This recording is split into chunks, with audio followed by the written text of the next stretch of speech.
我想問下你嚇對下戀先。咁多問題少林功夫勁，跟住係咩咧？唔知啊，少林功夫勁。腳底筋膜炎啊嘛，梗係話。乜你呢對亂講嘅？因為點解咧？我哋每一次嚟呢位真係又年青，但係年青得嚟咧好有經驗喺呢啲 joints 啊、脊椎嗰度咧，簡直年青有為啦！年青有為嘅醫生，我哋有咧陳醫生啊 Ronnie 早晨。早晨啊早晨。嗱，今日呢個腳底筋膜炎咧，少林功夫經腳底筋膜炎咁樣嘛，咁啊容易大家記得。呢個係乜嘢病嚟㗎？咁撩楞嘅。聽都未聽過。腳底筋膜炎中文啊，可能少啲人聽啦。OK， 英文叫 plantar fasciitis。跟埋佢嘅嘢其實都好多嘅，譬如話扁平足。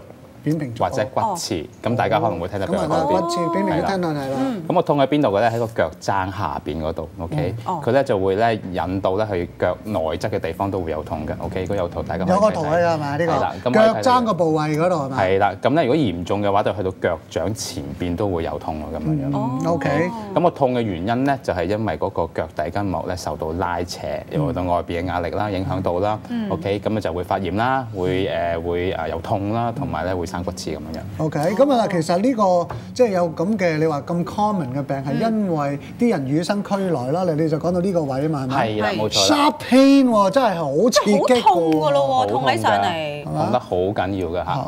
咁呢個我想同我哋講下咧，即係佢有咩症狀咧？就係呢個症狀好特別嘅。OK， 通常最痛係咩情況咧？就係話當你朝頭早起身落地嗰一下就最痛。會唔會彈翻上床啊？企唔穩。你唔會想擺隻腳落地下度咁樣樣咯。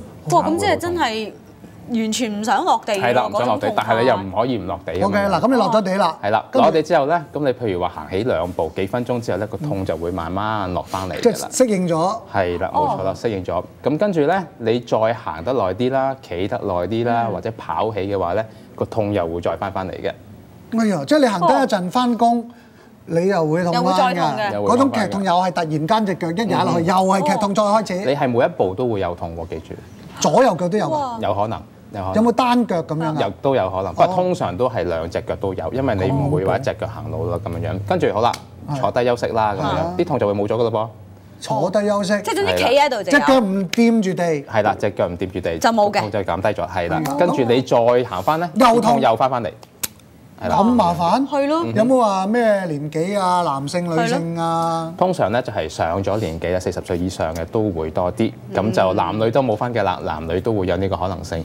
咁最主要可能係佢哋以前着鞋啦，OK， 鞋嗰個設計唔好咧，就會影響會即係容易有啲。例如咩咧？波鞋有冇？你有冇見過波鞋都有設計唔好？波鞋有當然有，但係咧，如果你着得波鞋咧，其實都應該個設計屬於好㗎啦嚇。嗱呢個呢幅畫我又係啦，嗱呢幅畫咧，其實講俾我睇腳底筋膜嗰個嘅分佈。OK， 你見到咧，佢由腳踭個位置一路去到腳掌前邊嗰度嘅。OK，咁所以成塊拉住塊筋㗎喎，原來我哋啲腳係啦，成塊咁樣樣嘅。咁主要咧腳底筋膜嗰個嘅作用咧，就係幫我哋鞏固個腳橋。OK，longitudinal arch。OK， 一隻腳裏邊有3個 arch 嘅，咁呢度係鞏固其中一個 arch。OK。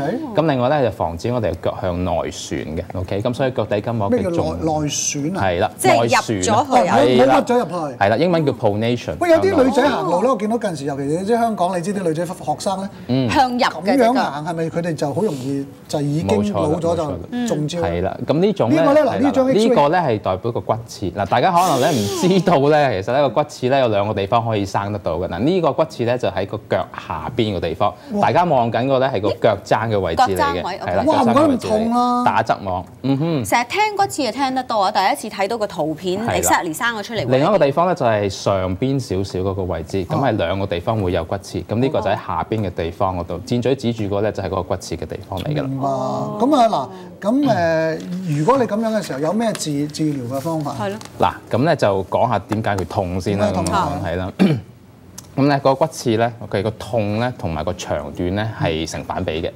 意思即係話咧，你嗰個骨刺越短，其實你會越痛。點解咧？點解啊？因為咧嗰個痛係因為嗰個腳底筋膜同個骨中間嗰個拉扯而形成㗎嘛。OK，如果嗰個骨刺係形成咗嘅時候，你拉扯就會少。你嘅骨刺仲喺度 form 緊嘅時候，你個拉扯就會大。咁所以個骨刺越短就會越痛，越長咧就反而就會越少咁樣樣。比喎，係啦。我諗第二樣嘅。第二樣咧就係話咧個痛咧 ，OK， 就唔係話一條骨刺咧拮到入去啲肉嗰度痛，完全係唔係㗎？你個骨刺係完全係拮唔到入啲肉度嘅，係啦，而係因為嗰個拉扯 ，OK，拉扯嗰塊韌帶咧，而影響到會有痛嘅。治療都係啦 ，OK。治療本身咧，我哋就唔係話要溶咗個骨刺啊、剷走佢啊咁樣，係冇呢個可能性，亦都唔會做啲嘢。係啦，咁啊講治療咧，就要留翻下次有機會嗰時。哎呀，你真係識得啊，陳醫生，你咁犀利嘅，估唔到你都變咗做360精神。下一次先成為我哋嘅陳 Sir。係陳 Sir，不過下次阿陳 Sir 嚟咧，即係我哋嘅陳醫生嚟嘅時候咧，已經係高清啊，同步喎。係啊577咁啊，啲圖畫咧又要開嚟 resolution。喂，咁我想問下咧，而家最 common 咧，即係話骨刺腳嘅骨刺形成有冇話係點樣形成咧？應該咁樣講翻，骨刺形成咧，其實骨刺嗰個形成咧，同呢個退化性係有關係嘅。OK，咁另外一個就係話講扁平足啦。如果你有扁平足嘅話咧，係會特別容易有骨刺。咁變咗咧，我哋而家就話嘗試兩樣嘢。第一就係話咧，點樣去揀翻個適合嘅鞋 ，OK， 做翻你應該做嘅嘢。整住冇錯啦，係啦，同埋咧鞋墊 ，OK。咁喺譬如話下次嘅時間裏邊咧，我就講翻究竟點樣做鞋墊啊，或者鞋墊個功用啊，點樣可以幫到你去即係改變翻呢個functional OK 機能性嘅扁平足。好啦，多謝晒陳醫生，下一次就真係冇辦法。要等下一次啦。想唔邀請你啦？多謝晒 Ronnie，冇咁講，多謝晒。